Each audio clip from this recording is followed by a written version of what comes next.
Delhi's air quality index plunges to very poor. आप सब ये न्यूज़ में पिछले 3-4 दिन से ये न्यूज़ चल रही है।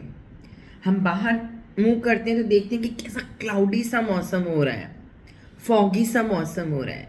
ये फॉग नहीं है, ये स्मॉग है। क्या ये एयर क्वालिटी, ये एयर पॉल्यूशन आपके लिए घातक है तो कितनी हद तक घातक है? यहाँ तक कहा जाता है कि air pollution is again a silent killer like various other chronic diseases जैसे कि डायबिटीज, हाइपरटेंशन। उनकी तरह अगर आपकी जिस हवा में आप सांस ले रहे हैं वो पॉल्यूटेड है तो ये भी आपके लिए एक साइलेंट किलर का काम करती है। It even contributes to premature deaths of almost 2 million people. इतनी डेथ्स भी कॉज कर सकती है। तो दोस्तों, आपके साथ आपकी दोस्त doctor Seema in doctor Seema's med talks, और आज का टॉपिक रहेगा the poor air quality index of Delhi and its health hazards, और किस तरीके से हम इससे अपना बचाव कर सकते हैं। आजकल हर व्यक्ति जो मिल रहा है खांसी के साथ आ रहा है। खांसी है, बलगम है, या सांस लेने में दिक्कत है, या जुखाम है, या कुछ लोग कह रहे हैं कि आंखों में बहुत जलन हो रही है। ऑब्वियसली जब बाहर इतना पॉल्यूशन होगा, इतने इरिटेंट्स होंगे, तो ये सारे सिम्टम्स तो आएंगे, है ना। आपको खांसी भी होगी, जुखाम भी होगा, आपको सांस लेने में भी दिक्कत आएगी, है ना। तो ये सारी चीज़ें हो रही हैं। ये तो हुए बेसिक सिम्टम्स जो इस तरीके से जिसमें लोग प्रेजेंट कर रहे हैं। अब सवाल उठता है एयर क्वालिटी इंडेक्स होता क्या है और कितना ठीक होता है ना, कितना रहना चाहिए।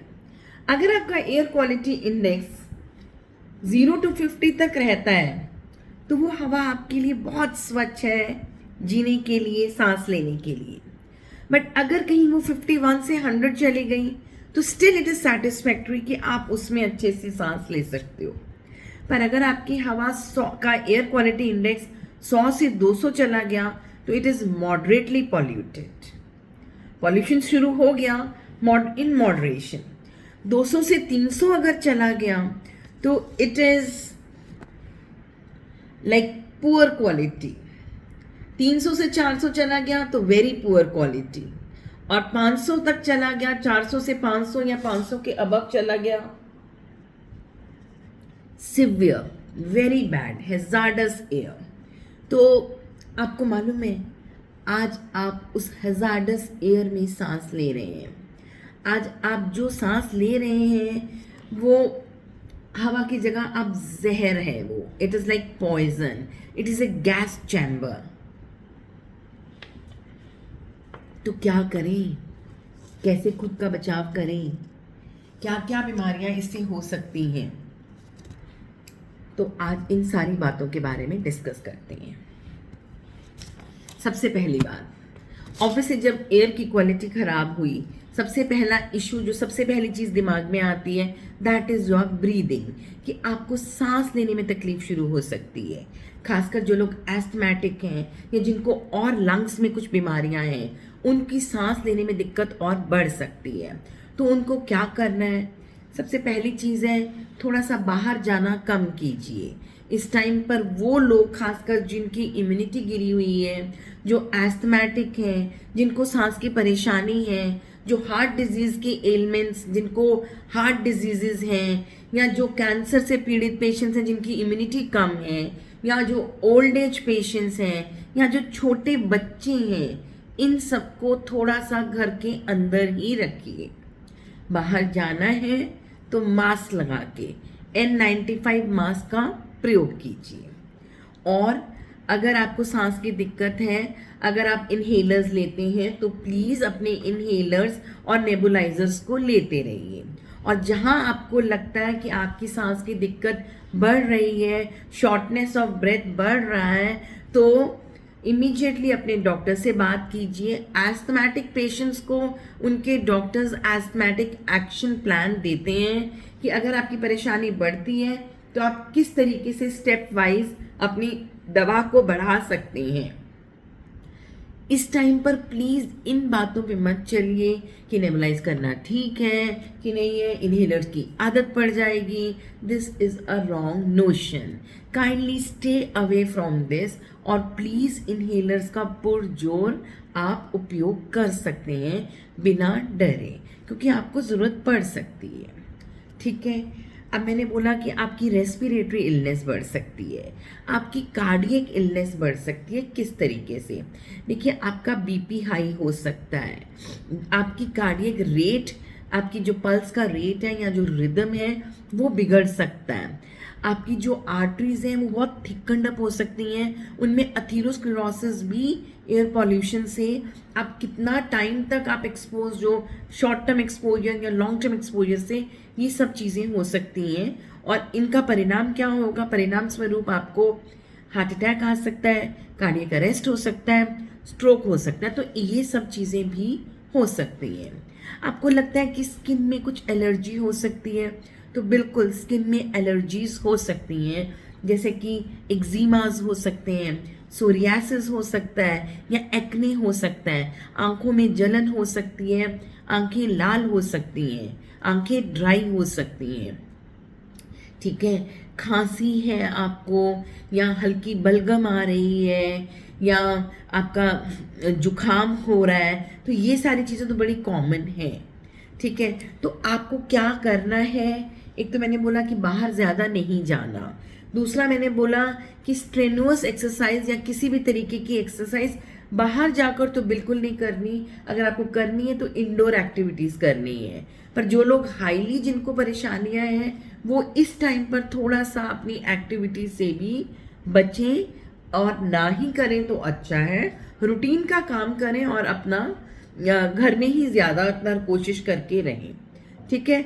लेकिन जिन लोगों को बहुत ज़्यादा कोई परेशानी नहीं है, वो भी बहुत ज़्यादा एक्टिविटी या बहुत ज़्यादा एक्सरसाइजेस इस टाइम पर ना करें।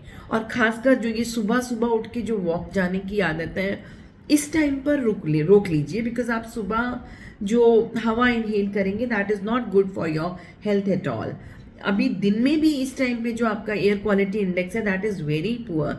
कुछ एरियाज में मैंने आज पढ़ा कि it is like 479 and all, तो it is very very poor. तो it is better to avoid going out for walks और any kind of physical exercises outside your home, है ना। घर के अंदर चाहे आप कर लीजिए। अच्छा, क्या बेसिकली ये जो एयर पॉल्यूशन है ये आपकी बॉडी के हर ऑर्गन पे इफेक्ट करती है। आपकी किडनीज पर इफेक्ट करती है, आपके लिवर पर इफेक्ट करती है, स्किन का मैंने बताया, आपके पेट पर इफेक्ट करती है।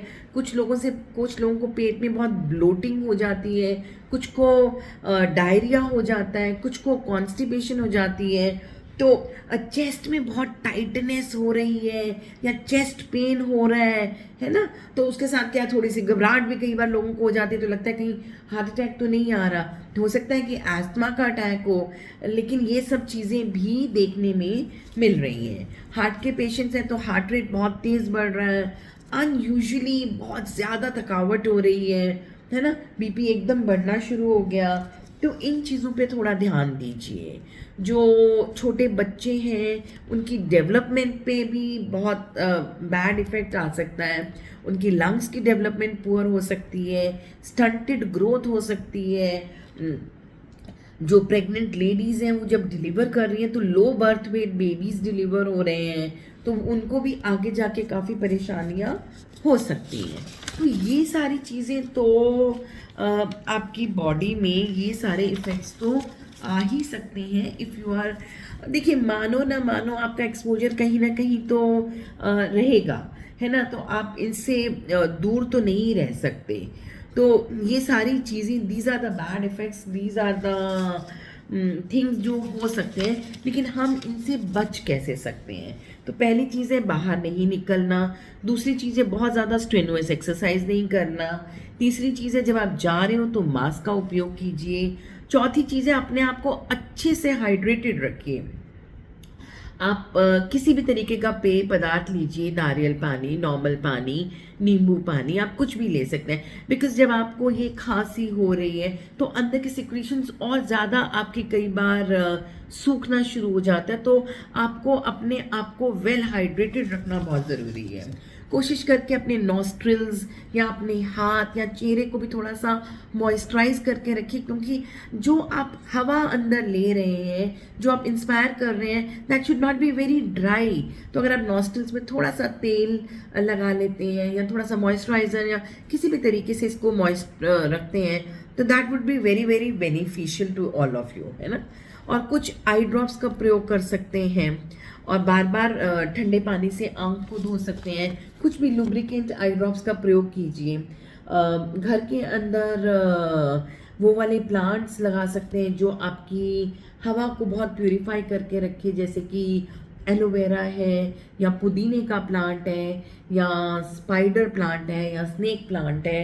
इस तरीके के आप प्लांट्स यूज़ कर सकते हैं, लगा सकते हैं। एक नेज़ो क्लियर करके नेज़ल ड्रॉप्स आते हैं जिससे कि आपकी नाक थोड़ी सी खुली रहती है, आपको सांस लेने में आसान रहता है। अपनी इम्यूनिटी को अच्छा रखिए।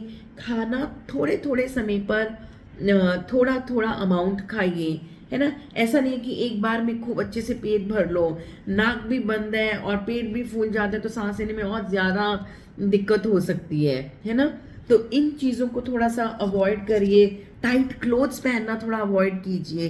नॉर्मल कॉटन के हल्के फुल्के ढीले थोड़े से कपड़े पहनिए, सो दैट आपको एकदम चेस्ट कंजेशन ना फील हो। एयर क्वालिटी इंडेक्स को हर दिन मॉनिटर करते रहें और अपने इनहेलर्स का प्रयोग कीजिए। आप थोड़ा एसी का प्रयोग भी कर सकते हैं, रादर देन जब आप गाड़ी में जा रहे हो शीशे नीचे करने की जगह अगर आप थोड़ा सा एसी चला लेते हैं तो I think that is more beneficial. घर में भी रूम में आप थोड़े थोड़े समय के लिए, नॉट दैट कंटिन्यूस करने से ड्राइनेस बढ़ सकती है, बट जहाँ पे हवा सिर्फ आपके कमरे की रिसर्कुलेट होगी, खिड़कियाँ दरवाजे बंद करके आप थोड़े थोड़े समय के लिए एसी चला सकते हैं। क्योंकि उससे क्या है ना कि आपके घर की जो इनसाइड जो एलर्जेंस हैं, जो डस्ट माइट्स हैं, ये सारे कम आपको तंग करेंगे।